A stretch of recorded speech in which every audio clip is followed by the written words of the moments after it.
In a world where there are too many comic books to keep up with, one podcast has the stones to bring you all of your comic book needs. Week by week. Book by book. One epic show. You are now tuned in to Nerd Church Radio.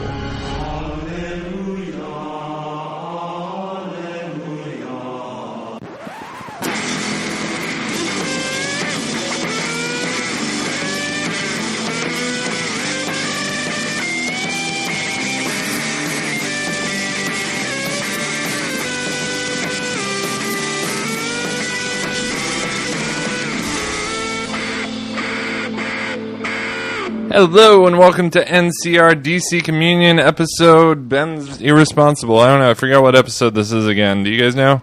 No. Not really. No. God, we are so bad. All right, I'll say it later. But I'm your host, Ben Dupay. This is Noah O'Toole. And this is Ariel Dupay. And we are your DC comic book overlords. Sorry, I'm just checking. Miss Overlord. And Miss Overlord.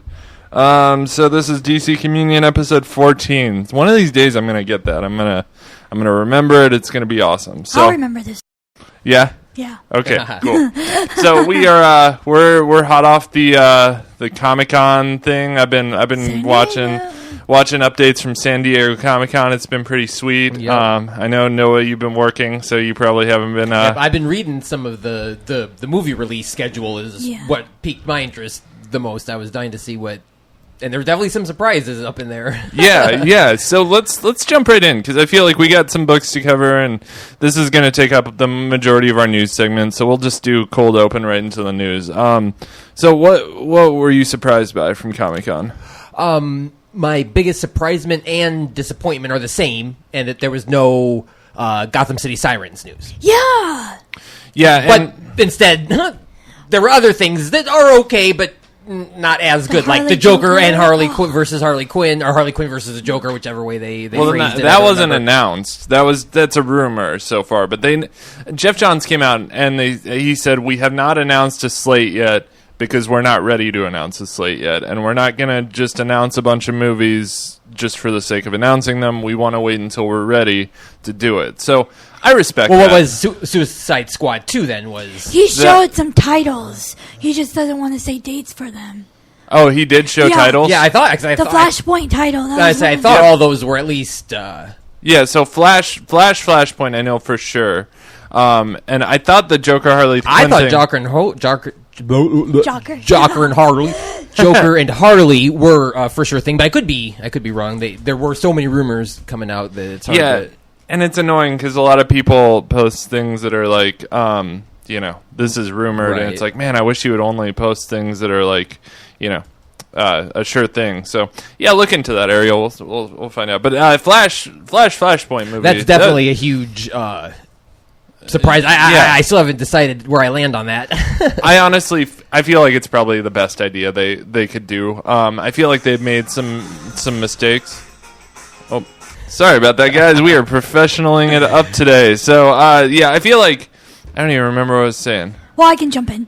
Yeah, Okay. sure. Go ahead. There was 9 movies that were confirmed by DC, but no release dates were given for them. That is Aquaman, Shazam, Suicide Squad 2, The Batman, Justice League Dark, Batgirl, Green Lantern Corps, The Flash, Flashpoint, and Wonder Woman 2. Oh, okay. So let's just go through these one by one. What's the first one? Aquaman. Yep. So we got some footage from Aquaman. We didn't see it. The Comic-Con saw it. We read about it. I actually didn't read about it. I know you did. So what's the deal with that? So it wasn't very much. It's like one of those teaser trailers. I guess it starts off with 2 guys in a boat talking, and then Aquaman shows up. And, like, the camera sinks to the ocean, and a shark comes and grabs it. Oh, and then Aquaman says something, you don't really want to talk about this, do you? And then he, like, takes his trident and hits the camera. Okay. And the camera is, like, your focal point. So I want to see it, though. I'm a little nervous. I don't know if I like how they're underwater. Like, even in the Justice League trailer, seeing Aquaman underwater, it's odd. It's a very odd thing that I think has never really been done in movies at all. Yeah. Period. I mean, not just outside of Aquaman. Like, there's never been a civilization living underwater. Yeah, right. So, outside the Little Mermaid in a cartoon. Yeah, right. Yeah. Well, and I think they're going to remake the Little Mermaid. They too. are. Yeah, probably the technology now. Yeah, but maybe. I didn't think the underwater scenes were. I mean, I wasn't disappointed in them. I guess I can put it that way. So, but as far as Aquaman goes, personally, I don't necessarily need to hear or see any more things. I am already so on board for the movie. Yeah. Yeah. I'm like, got it, we're good, Yeah. No, I'm blessed, man. Just to be able to live in a time where I get to see this, like, I'll always look at the movies from two perspectives, because I'll look at them from my own DC fanboy perspective, and then I'll look at them from a critical perspective, and I feel like, one of those really likes the movies a lot more than the other one. So, anyway, what's the next movie on site? First, I want to say I would pay good money to see Aquaman sing Part of Your World. That would be awesome. The second one is Shazam. Shazam. So, big news on this. Black Adam is not going to be in this movie, which... So sad. That's weird to me. That seems very odd, because The Rock is such a money bringer in movies. And I can't imagine where else they're going to use him, because he's still kind of, as far as I know... He is Black Adam. They've said they're going to do a Black Adam movie separate. Separate, okay. But I don't know. I just... Other than his star power, who cares? Yeah, exactly. I mean, I feel like it would have been a perfect thing to have him with Shazam in the movie. That would have been ideal. I mean, that would have been about the only thing, in my opinion, that would... And maybe Shazam will do great. I'm just... they talked about Shazam for a long time because The Rock's been in the talks for a long time, so obviously, the rumor mill has been turning for a long time. Yep. But then to suddenly have it be like, okay, we're doing Shazam. And it's like, he doesn't have a comic book right now. He's not in the Justice League right now. Yeah. He's not on television right now. And so I was just kind of surprised that he came out of left field like that. As in, bam, Shazam, and no Rock. Exactly. Okay. Shazam just got mentioned. He hasn't been shown up in Rebirth yet, but he did get mentioned in Dark Days, the casting. I think they'll have to... I bet he'll have a glorious comeback in the comics before any of this goes to... I really like him in the animated movie, Justice League, the first animated movie. War. I love him as a character, period. I think he's a really interesting character. A little boy in an adult's body. I mean, it's like Tom Hanks' big mixed with superheroes. He's hard to fit in, though, because he's so Superman-like. Yeah, he is, but... He's immature. And I think that's where he, is different from other people. He's like if you mix, I don't know, Barry Allen with Superman or something. He has the attitude of Barry Allen with, So, all right, what's the next one on the slate? Suicide Squad number 2. Okay, yeah. Yep, and Enchantress will not return, they're saying. And I'm happy about that. I'm going to go into it and think that they can only improve on what they messed up on. And that being said, I think that it has potential to be a good movie, but their track record, it's just like, I hope it's good. So I know you like Suicide Squad a lot more than I do. I did like it a lot.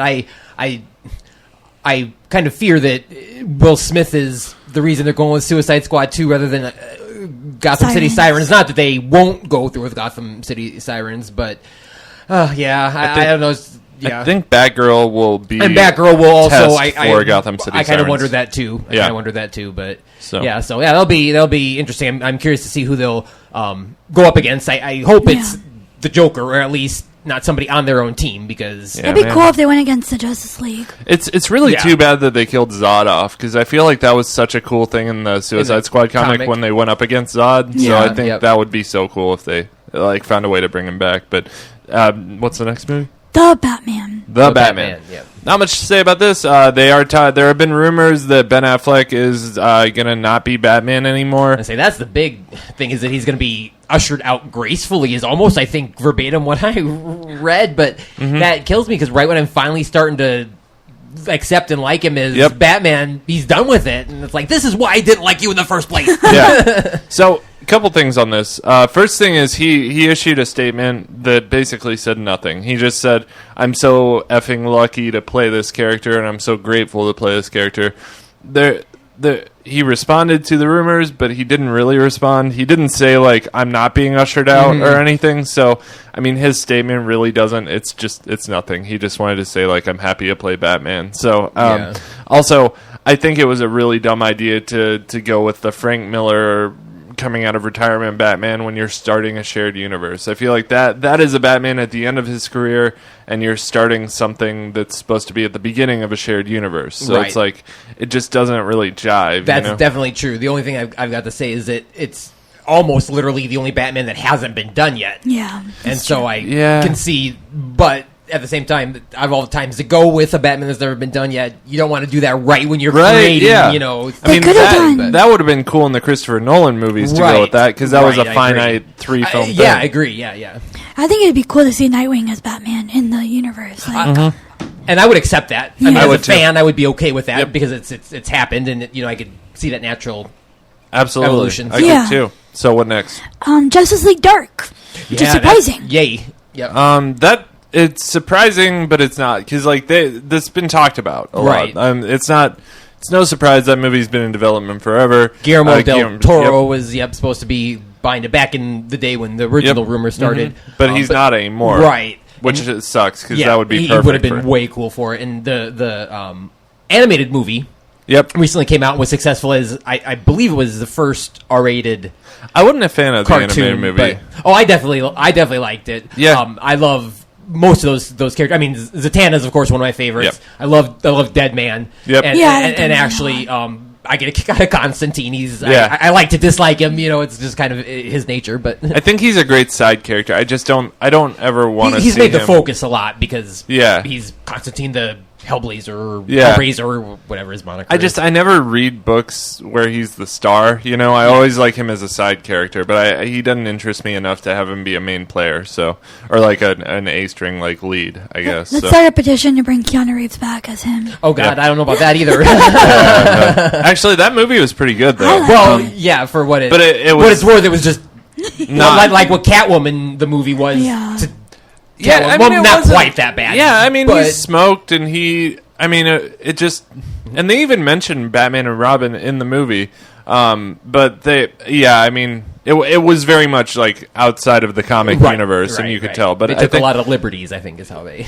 But it was still pretty neat. I thought. I do think James Wan would be a really great guy to direct Justice League Dark. I mean, he's like the they used to call Guillermo del Toro the master of modern horror. Now they call James Wan the master of modern horror. So he does horror movies. And I'm sure without a doubt we'll get the Trinity of Magic. In this, and that being Dead Man, Constantine, and Zatanna. So I cannot wait to see who gets cast for those awesome. roles. I would also hope we see Etrigan. We might not, but he's been in Justice League Dark before, and he would make a great Ron CG Perlman cool character. Man. There you go. Oh man, that would be. I want to see practical effects no on form him. the man. Yeah. James Wan is actually on the. Did you know that he's doing Aquaman? Yeah, that's why I was saying like that would be kismet, because like he's already in the DC universe doing one of their movies. So I mean that would be perfect. So what do we get next? Batgirl. Yeah. Yay. Obviously, Joss Whedon doing a Batgirl movie. I got mixed feelings on this. I'm very hopeful. We literally it's 50-50. We're gonna have to see what comes out. It could absolutely go anyway, especially with the recently leaked Wonder Woman script. Yet at the same time, he does well with younger female characters, a la Buffy and stuff like that. So it could go great, or it could not go good at all. So fingers crossed. But I hope it does, because it sets the way for Gotham City Sirens and the Nightwing. Birds of Prey, and That Wonder Woman script was a long time ago too. I gotta say, like, that really doesn't worry me too much, because it was so long ago. Just I'll throw it out there again. Out of all the side stories to choose from in the whole world for the one female character you have on the Avengers, he chooses one about her being super upset about being a monster because she can't get pregnant, and like you could have done something a little more stronger and positive and some, but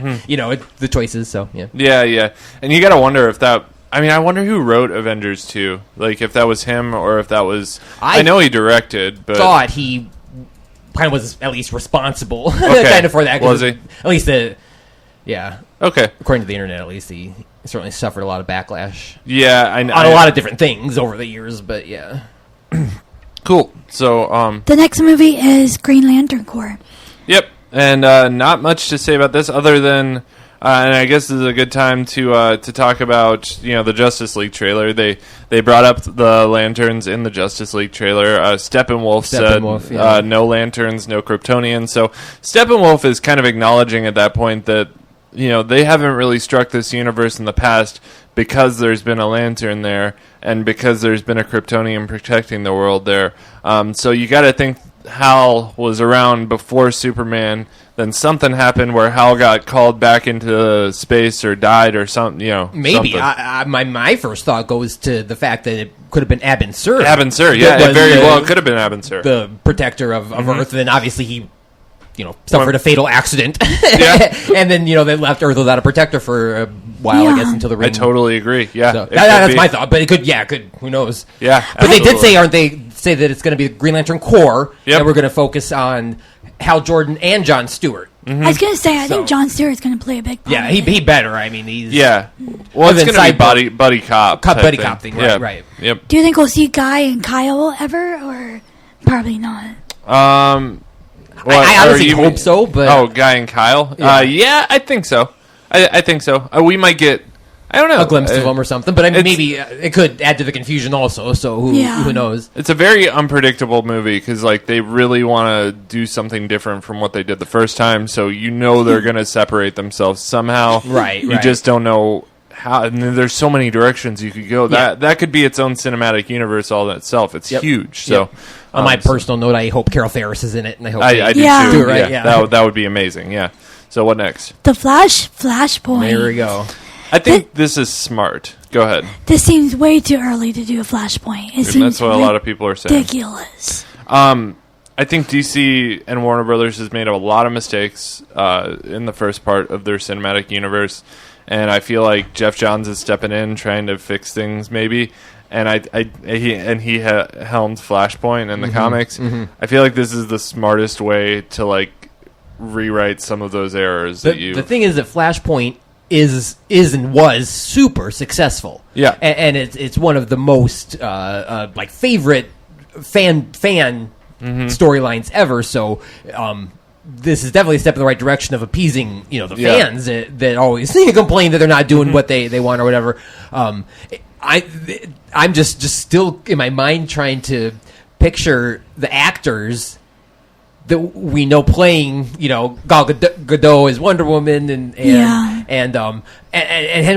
Cavill. I'm curious because in Flashpoint, Superman was kept super skinny, hidden, and he was super skinny, right?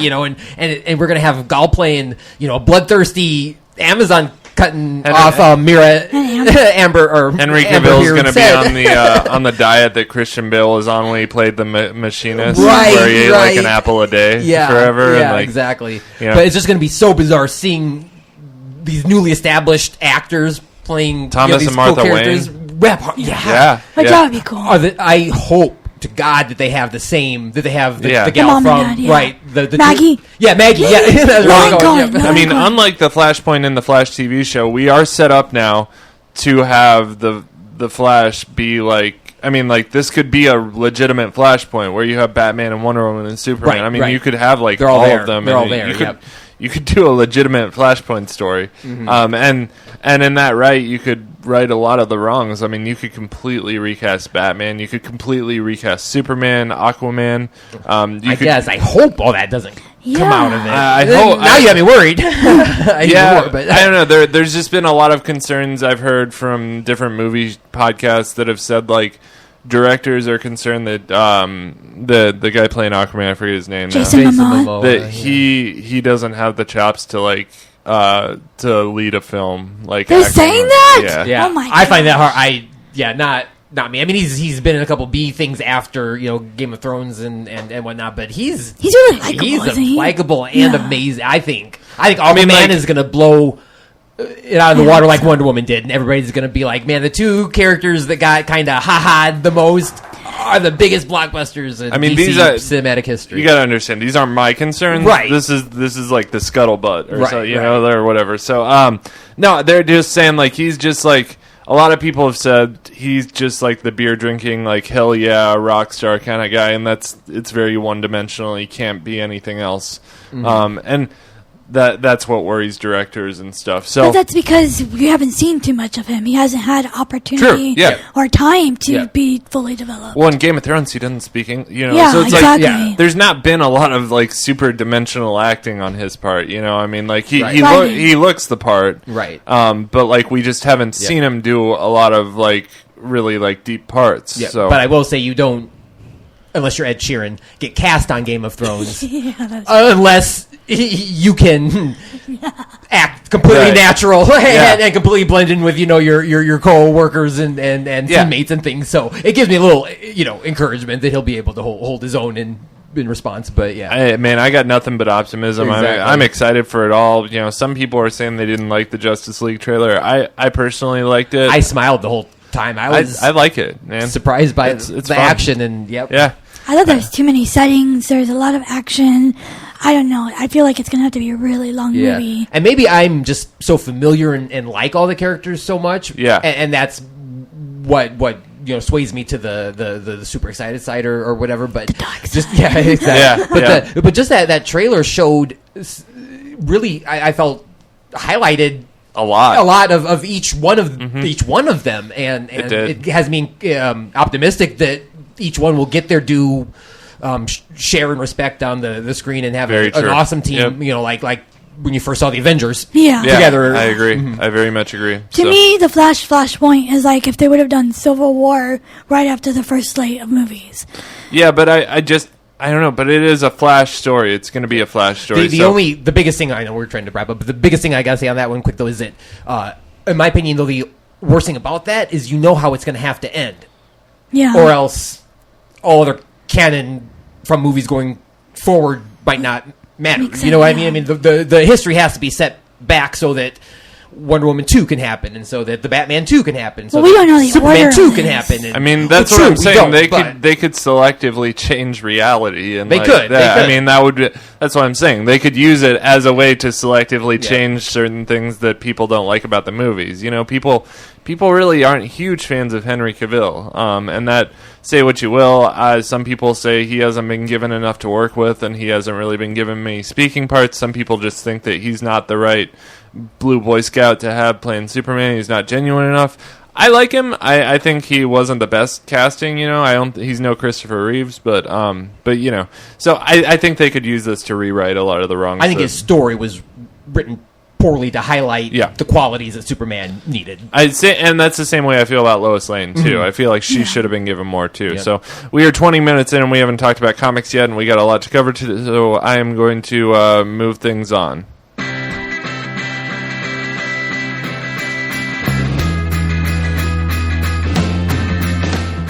All right, so I'm going to start things off with our books here this week. First book that I'm going to be covering is Harley Quinn number 24, because it was my favorite book of this week. So, Harley continues her visit with dear old mom and dad. They were just hanging out on a booze cruise when Clock King and Sportsmaster tried to rob all the people on the boat. But Harley Quinn and her surprisingly ghetto dad save the day. Clock King and Sportsmaster get away by teleporting, but they accidentally teleport into Power Girl's bathroom while she's in the shower. And they're like, this is not going to end well for us. And Power Girl's like, this is not going to end well for you. Yeah, it's great. It's so awesome. I just love that part. So, meanwhile, Red Tool and future Batgirl are talking about how they're going to team up. Harley's parents go home to Florida, and Harley cries a little about how they're leaving, which kind of like, that rang true for me, because I lived in different cities as my parents a lot. Right. And even as a grown-up, like, when I would visit my dad and, like, leave, it's like, oh, man, same you're here, sad. yeah. You miss him. So, at the end, Big T, which I don't know who he is, I'm not sure. Some guy she's sitting next to in the car. Jim will probably message me. He asked Harley to help surprise a party for Psy. Also don't know who that is. He's the old craggly Jewish guy that rides a little scooter around. Oh, okay, sure, that makes sense. All right, so he helped plan a surprise party for Psy, and then some brunette girl makes a call and asks to hire the unconquerable 25 for a hit job, aka an assassination.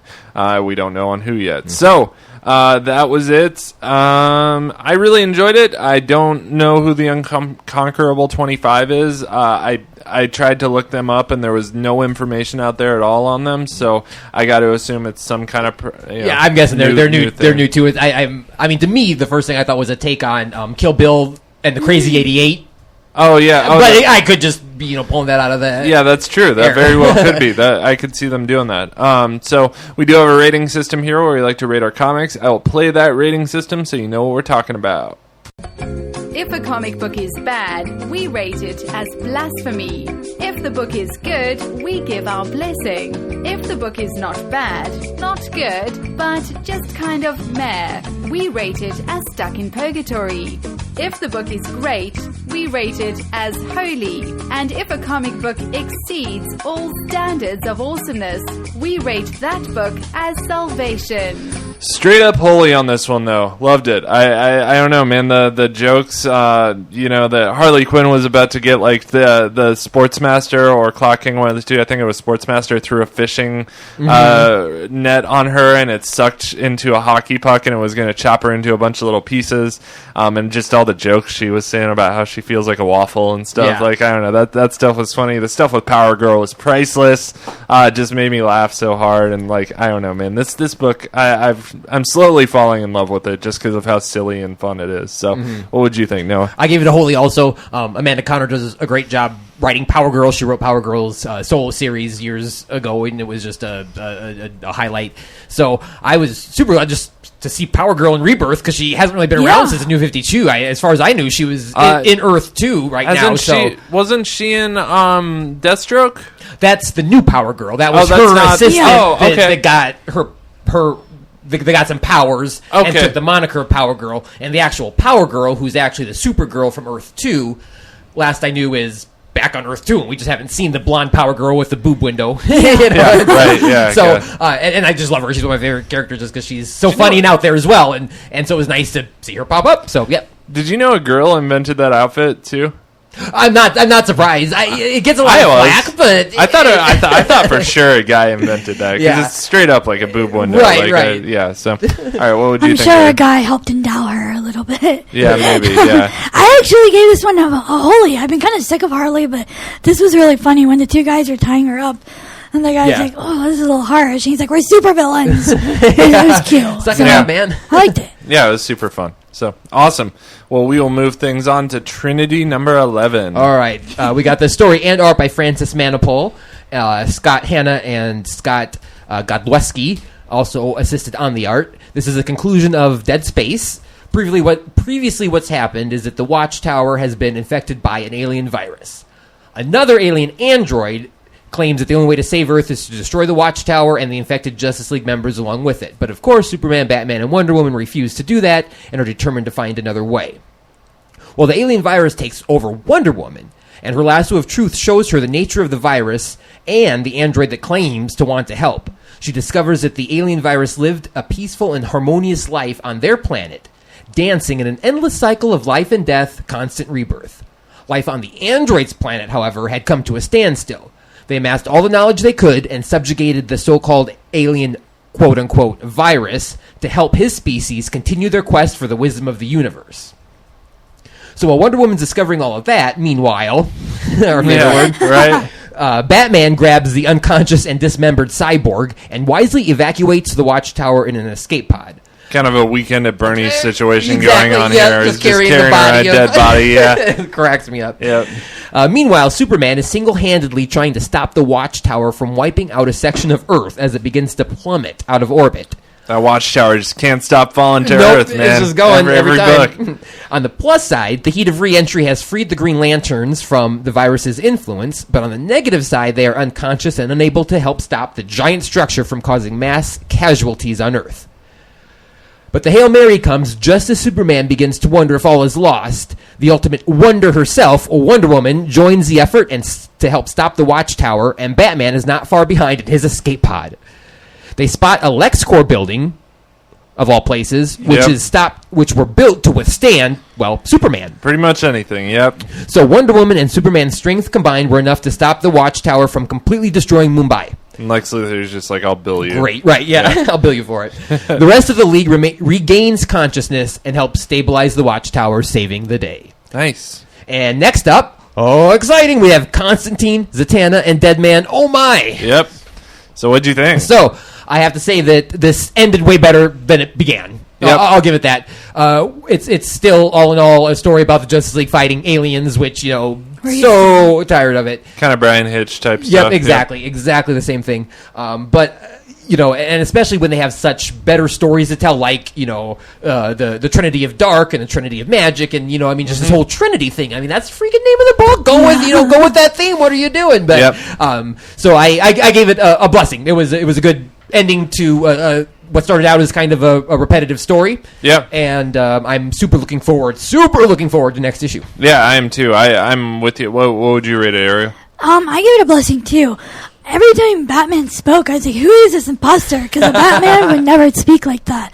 Yeah, I know. I love the part where he's like, he's talking to Wonder Woman, and he's like, where have you been? I was afraid you'd been become infected. And she's like, you do care. Yeah, it's just like, I don't know. It's kind of funny. I actually liked my favorite part about that was that he has no superpowers and is completely useless in space. So, he just grabs Cyborg and takes an escape pod like C-3PO and R2-D2. And it's like, there's no life signs in that pod. Yeah, it is kind of like that. Yeah. Yeah, I'm with you on a blessing. I enjoyed this one. It was pretty fun. There was some silly banter and antics and stuff like that. And I mean, I don't know, like Justice League fighting aliens. Yep. It is what it is. But it's a lot of fun if you're looking for a good Justice League. Yep, it was. Yeah, we did that. Yeah, I won't go into much, but we did see the White Mercy again at the very, very end of the book. So yep, we did. Yeah, but yeah. I like the part where they're both like carrying Bruce at the end. Yeah. Like they're both holding each of his hands. Plain clothes and and there's a plane flying next to them. Yeah. Like, why are they not inside of the plane? I didn't get that. Yeah. Maybe they're flying to the plane. I don't know. Be. Yeah. So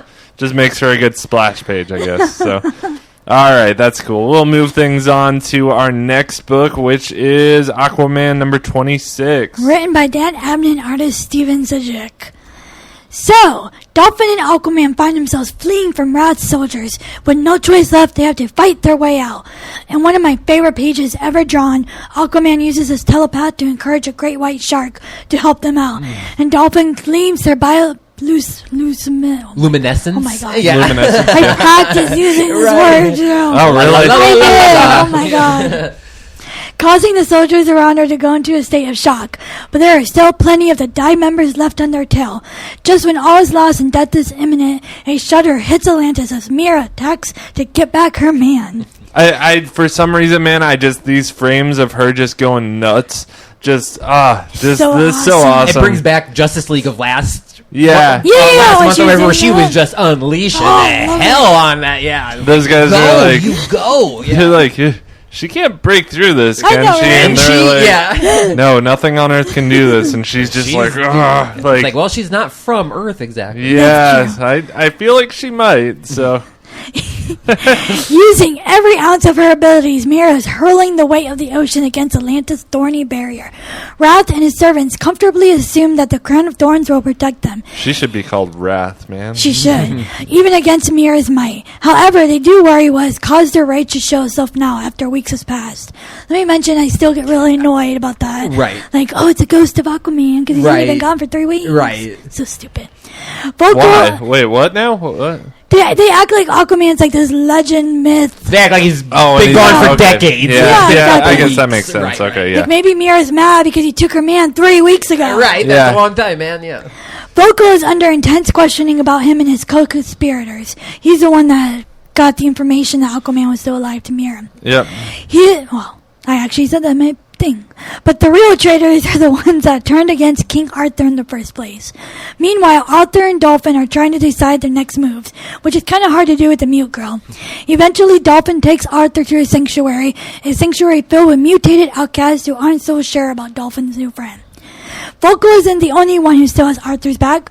Well, kind of. The Reverend Mother Siecha, who in past issues has kind of been a jerk, declares that Wrath is on a reckless path and goes against the Motherhood's wishes to preserve Atlantis. She might not have the strength to take down Wrath, but she's not opposed to lending a hand to those who do. With that, she lets Volko out. This The undesirables don't stay hidden long as a dangerous magician finds them. Will Arthur's life truly be ended this time? Probably not. Yeah, in his own book. But yeah. I doubt it. Yeah, but it is a good sort of twist or whatever. Oh, I freaking love this book. To see, because there was a whole episode, I guess, I don't know what you call it, where Mira was like trying to get permission to marry Arthur, and the Motherhood was like, no, if you bury him, he dies, and then your rage destroys the world.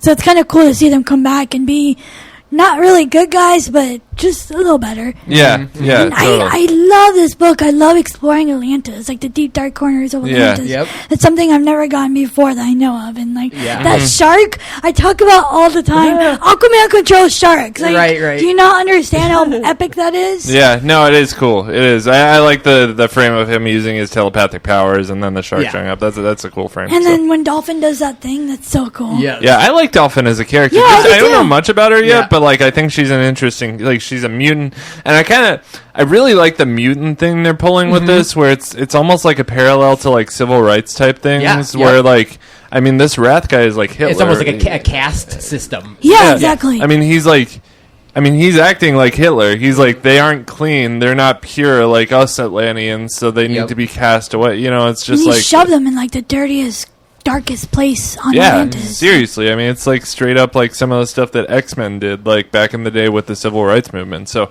I like seeing that in this book. It gives the Aquaman book a new edge. So I gave it a salvation.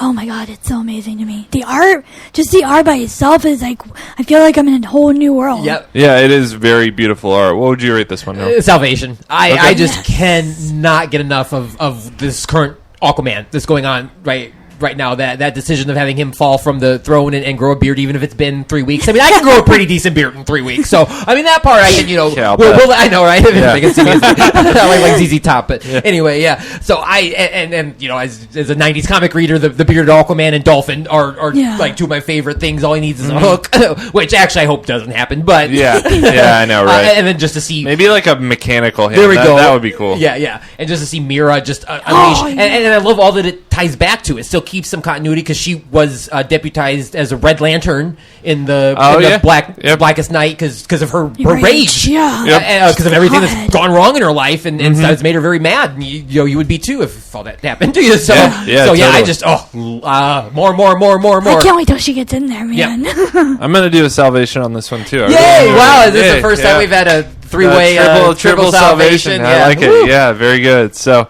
All right, we will move things on because we got too many books, too little time here. So I'm going to talk about Super Sons number 6. So Robin and Superboy are out patrolling Gotham, which is super cute and fun.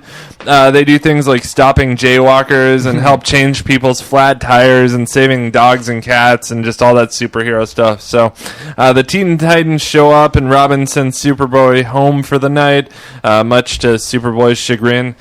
So the Teen Titans track some energy signatures and are ambushed by a team of supervillains led by the Time Commander. Which I wonder, is he related to the Clock King? I don't know, Calendar Man? Are they one big family? So Time Commander, his team beats the crap out of the Teen Titans, but they don't kill them. They want to get more superheroes, so they send the Teen Titans off with a message. Robin goes back to John's house to ask for his help, and when John opens the door, we're treated to a beautiful splash page showing what Time Commander did to Robin. He looks like a troll. Yeah, he turned him into a crotchety old man. And Damien is totally going to be like the get off my lawn type of old man next issue. It's going to be awesome. So I know we're going to get some sort of like antics from old man Damien next issue, which is what the next issue is called. Yeah. So I love this twist of events. I think like turning Damien into an old man is like, he's an old man on the inside. That's who he is. So it's perfect, man. And anytime you team Superboy and Robin up, it's just a barrel of laughs. So I think it's a funny book. It's super comical, and I don't know. I had a lot of fun with it. I give it a holy. So, what would you guys say? Yep. I just started reading Super Sons in general, but I gave this one a holy. I thought it was a lot of fun, and I wanted to, but didn't have time to look up the Timekeeper, whatever his name is, because there was an episode Time Commander, because there was a episode of Teen Titans Go. With him in it? There might have been somebody that was a lot like him, and I can't. I want to say he had time in his name, but I could. okay. I could be wrong. But anyway, yeah, it was just a throwback to the goofy things that happened like that. Where one time Beast Boy got turned into an old man, and it was just hilarious. So I'm on board. Yeah. Seeing Beast Boy as an old man, that would crack me up. Yeah, it was good. I love the part where like the cat sneaks up to Superboy and Superboy starts petting it, and then the cat starts talking. Like I knew when I saw a green cat, I was like, Beast Boy, that's Beast Boy. So yeah, what would you? I really like that they brought the Teen Titans in because it changes things up and makes it more dynamic for me. Because I was kind of falling off the last arc. Man, I really liked it actually. Holy. Okay, nice, cool. I want them to be friends with the Teen Titans. Yeah, they're like all the same age group, and I want to see them hang out and have parties. Yeah, totally. It was funny when Robin's like, he can't be a Teen Titan because he's 10. He's right, he's not like, I could see my little brother saying that. Yeah, I know, right? Yeah, they just act like little kids. So, all right, we'll move things on to our next book, which is Batwoman number 5. Story again by Marguerite Bennett and James Tynion IV, and art is by Stephanie Hans. This is a throwback to the lost year of Kate's life, which is excellent because those were my favorite stories when they do that.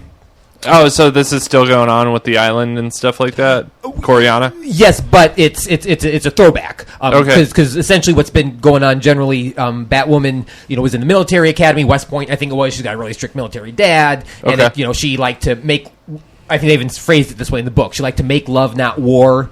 Yeah. Especially with other girls, and so that especially didn't go over well and that type of thing. So she got kicked out. So she started drinking a lot, and she kind of tried to commit suicide by crashing her boat into a bunch of rocks, basically, and then she ended up getting saved.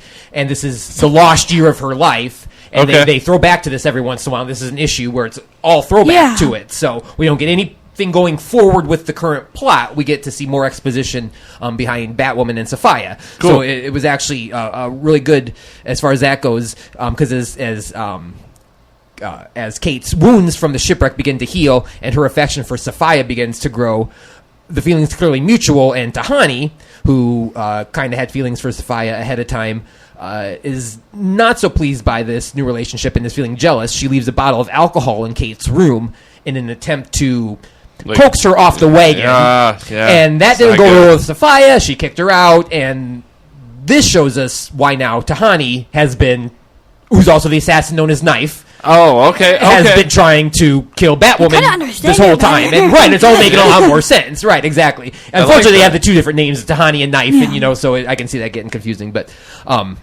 we also see a little bit of Sophia's crew on the island, and they didn't trust Batwoman, Kate, at first either. Suddenly, they do see a stolen oil tanker that's near the island, and the crew insists on Kate joining them on the mission to steal it back. Sophia resists, saying that Kate's not ready, but Kate has been spying on the conversation, and she says, no, I am, and I'm going to show these people what I'm made of. But as expected, the situation was a little too good to be true, because it turns out Tahani was behind it all, and it was a big ambush for her to try to kill Batwoman. Okay. But another traitor from Sophia's gang also was in on it. Waves begin to pummel the boat. Kate and Tahani pummel each other. Sophia, now aware of the ambush, tries to go out and save Kate, but it might be a little too late because lightning cracks, the boat breaks, and it looks like Kate is dead again in the water. And again, this is beautiful artwork. Beautiful artwork, yes. Yeah. And again, Sophia pulls her lifeless body from the ocean, just like we saw in issue 1, how she rescued her the first time. And as she embraces her, she asks her to stay. And as finally she gasps for air, and they all have a moment to breathe. Nice. And next we have a story called Pax Batmana. I have no idea what that's going to be or mean. I'm assuming we're going to get back into the many arms of death and the current storyline. But like I said, this issue doesn't take place in the present, but I just... The backstory of Kate is the most interesting thing to me. It is nice to get that little tidbit of information about her. And so I really like this issue a lot, and I gave it a holy. And as always, the art in every Batwoman book is each one could be a painting you hang on your wall. Exactly. It really is. It's very poster-esque art. So, did you read this one? Yes, I did. The amount of times I said, "Damn, girl!" like when Sophia throws that bottle at Tahini. I was like, "Damn!" That was a spat. Despite the drama, it's a really sweet love story, because Sophia's like, oh, I can't be with you because I'm too dangerous. But when Kate almost died, she's like, oh, I want to be with you. I love it. But I give it holy too. Nice. Just the art by itself. Holy crap. Yeah. Very cool. Awesome. I did not read this one, but I kind of jump in and out of Batwoman as I have time. But it was nice to have the recap and hear about it, because I did wonder about Knife and stuff like that. So cool. We will move on to our final book of the evening, and that is Injustice 2, number 6. Written by Tom Taylor, artist Mike Miller, and colors by Jane and Jan. In an interesting twist, we focus on the brotherhood between Kara and Soup's dad, Jor-El and Kal-El. Jor-El and Kal-El. It confuses me. Together they watched as Kara grew and watched as their home got destroyed. In desperation, the House of El sends their children alone into space in hopes of them living on Earth. But as we all know, Kara's pod gets knocked off course, and she won't land on Earth until 35 years after Clark does. When she finally arrives, she's greeted by Black Adam in a very different world. Kara is too weak and traumatized to have a conversation with her new friend, so Black Adam leaves her to rest. Now he must go to the border and fend off an army that also saw something fall from the sky. Black Adam's strength and power easily takes out the army, and he heads back to wake Kara. That whole scene was so dumb to me, because it was just like such a throwaway moment, and like it literally was just to put some action in the book. Right. Black Adam tells his corrupted version of the events of the rise and fall of Superman's regime. Kara is shocked that so much time has passed and wants to help her cousin immediately. But first she must get a grip on how to control her new powers, and Black Adam knows the perfect person to help her. I didn't like this issue that much. Like, we all know Kara's story. Like, I kind of liked how they focused on the dads instead. And it was kind of sweet, because you never think of them as cousins and stuff. Right. But I don't know. The Black Adam throwaway action part, and then, I don't know. I think it's because I watched Ben play through the game twice, and then I played through it once. Right. So it's like already knowing. That story was a lot better, right? Yeah. A little bit more straightforward. But I'm with it. I sort of felt I thought last issue was just so poignant with the whole Blue Beetle thing that you know, I know you shouldn't compare last month. Well, maybe you should compare last month to the next month. Always, yeah. But this just lacked so much of the feels, you know, you got from that other one, and it was sort of throwaway-ish. So, would you rate it? I gave it a blessing. Yep. I really like Tom Taylor, so I have a lot of faith that the next issue, I feel like maybe they just needed a buffer to get to a bigger storyline. Yeah, Tom Taylor is a good writer. I did not read this one either yet. I'm behind on the Injustice stuff, and I want to go back and read all of it, because I feel like it's a very linear type story. Right. So. Yep. I gave it a blessing too after the Blue Beetle story was a holy. Yeah, this was definitely a blessing. So yeah, very cool.